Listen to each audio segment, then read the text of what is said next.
Hello, hello, hello. You're tuning into another episode of The Wunderkind Show. Today's first topic, will the Ravens have a better year this year? Look. So you know me. I have to look through so much content when it pertains to the Ravens to see what people are saying about this team. And I predicted that this was going to be a kind of rough offseason simply because of the debacle that was the AFC Championship game. Now, with that all being said, there are still some people that believe the Ravens are actually going to be better this year than they were last year. Because I'll say one thing, and even though we still got John Harbaugh as our coach, and I always want to say this, I don't believe John Harbaugh is a bad coach. I just believe he makes poor decisions at the most inopportune time. And that's his biggest, every coach has a weakness, that's his. But our success last year was marred with a lot of people saying, well, Kansas City had an off year. Joe Burrow was injured. Buffalo, they buffaloed. Aaron Rodgers, he was injured too. Herbert, he wasn't all the same. So they blamed our success, or at least they lended credence to the idea that our success was totally tied to the ineptitude or the bad fortunes of these other teams. So I know how y'all know how I feel. I know you know how I feel, right? You're going to say, I'm saying, hey, that's not true. Every time Lamar's been healthy, we've still been kicking their tails. And when he wasn't, we still, were leading the league at one point in wins and stuff like that. That's what we can say. And that's what I would say. But somebody else on NFL Live had something else to say, Hasselbeck.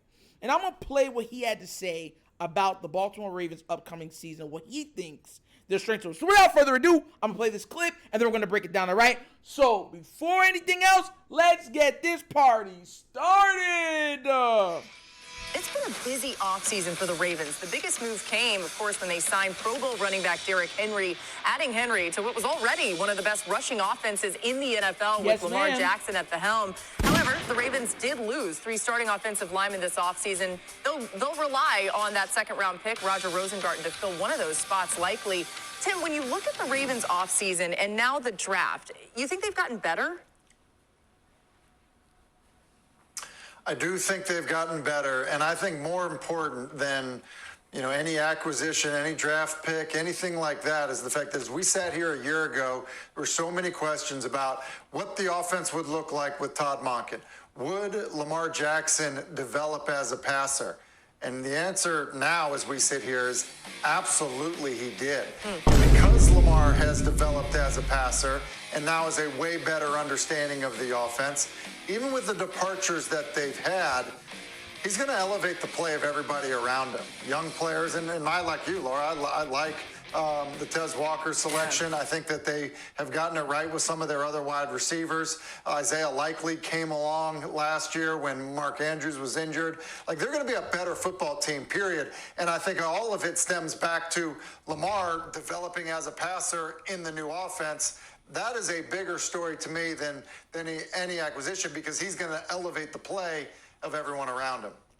So the reason why I laughed at that, you get that evil laugh. The reason I was laughing when he was saying that is because that's almost the same thing that I've been saying for years. But the only difference is I said the Ravens needed to help and give Lamar better weapons. Why? Because it makes his job easier. Think about what he's saying here. He's saying, forget all the acquisitions, forget all the losses.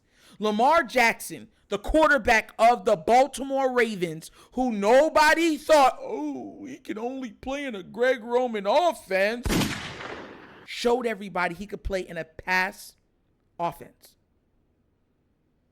Him getting another year after proving that he could do so and winning the MVP, getting another year under his belt in that offense, he's only going to be better.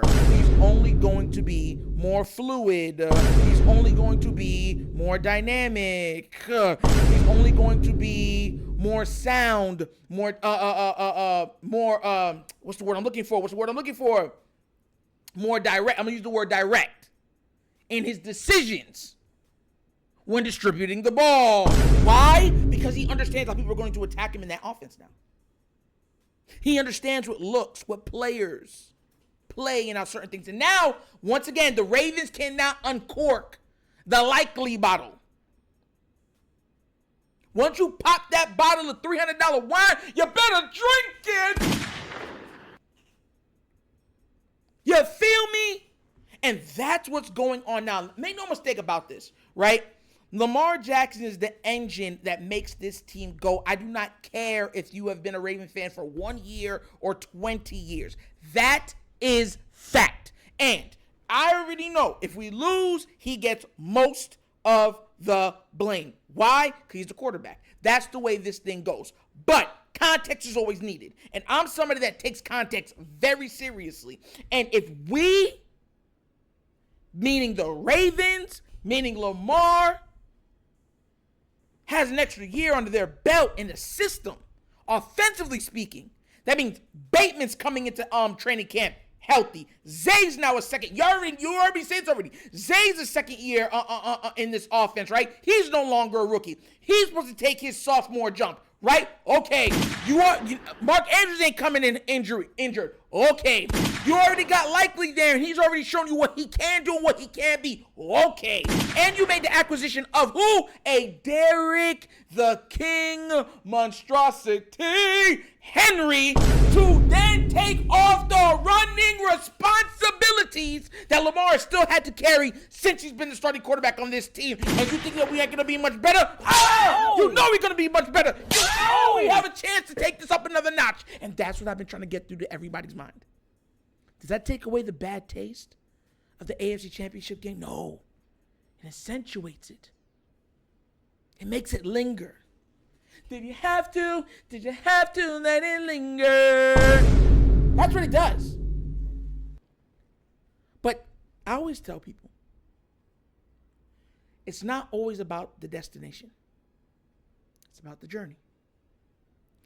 The ending of the story, right, can be amazing. But it's what leads up that truly defines how well the story is. So many people wear Michael Jordan shoes and do not realize the hardships, the failures that had to take place before he took his rightful place as the ruler of the NBA for the foreseeable future. You understand? Lamar, in my mind, in my eyes, is no different. And I get it. I do get it. It's so different as a Raven fan to lend so much credence to one player. But we are in an NFL now that the quarterbacks are even more accentuated than they've ever been before. They are highlighted to an even greater magnitude because the offenses are allowed to do more. And because the offenses are allowed to do more, that gives more freedom, right? More fluidity, right? More importance to the quarterback position. And if you don't have a quarterback, you cannot even compete. We got a quarterback. Two-time MVP quarterback. And I believe he'll have an opportunity to win his third this year. The only thing, though, I want a title behind it. And I'm telling you right now, I think he's going to win it. I think he's going to win the title. I think the Ravens win maybe 14 games, and they go all the way. And there's a line. If you don't know, if you haven't heard this line in about the last couple of weeks, I want to tell you something, right? It says, "Don't tell no lie about me, and I won't tell truths about you." And if you know that from Kendrick's, one of his bars going against Drake, right? Don't tell no lie about me, and I won't tell no truths about you. I'm not going to lie on the Ravens. The truth is we got embarrassed in the AFC Championship game. That's the truth. The lies that people are going to say, they were lucky last year. People got injured. They weren't really as good as they thought they were. The truth, we're still hungry. We're coming. And I truly do believe that at the end of the year, we're going to be screaming, cookies! Because a lot of people's going to have to sit there because we're going to have receipts. The one thing I'm going to tell you every Raven fan right now has in common is they are holding on to receipts. And let me tell you something right now. At the Wunderkind Show, we have a pile of them. But what do you guys think? Do you agree with NFL Live about where the Ravens can be going this season? How good the offense of them could be? And the most important thing is Lamar actually getting another year under this offense, already proving that he could be a pass-first quarterback. Let me know what you think down in the comment section, all right? But as always, this episode of the Wunderkind Show. Thank you for watching. And now we get down. We have fun and we laugh. But everything we talk about rooted in what? Facts and truth. Please do remember, like, subscribe, hit that notification bell, and leave a comment. You know I love the comments. And if you have not done so already, check out the Wunderkind Show's Patreon. Yes, 3 tiers of content goodness waiting for your consumption. Give it a look, give it a try. Let me know what you think. And if you would like to donate to this channel, help out with equipment, and you guys, look, you guys have been amazing with this stuff, but we really are trying to get enough money to get the Starlink system and the cameras, a new camera system. At least, even if we get another camera, we can use the one that we have as a spare or a backup in case something happens. You know what I'm saying? If you want to help in those ways, bottom of the screen, QR codes to a Cash App. Cash App located in the description of every video that we do. And the name of it is The Wunderkind Show. Super easy. So once again, this is The Wunderkind Show. This is your host, Nectar, signing off. And as always, you know my slogan. Peace. And I am out of here. Huh? Yerp. Finish him, Daddy.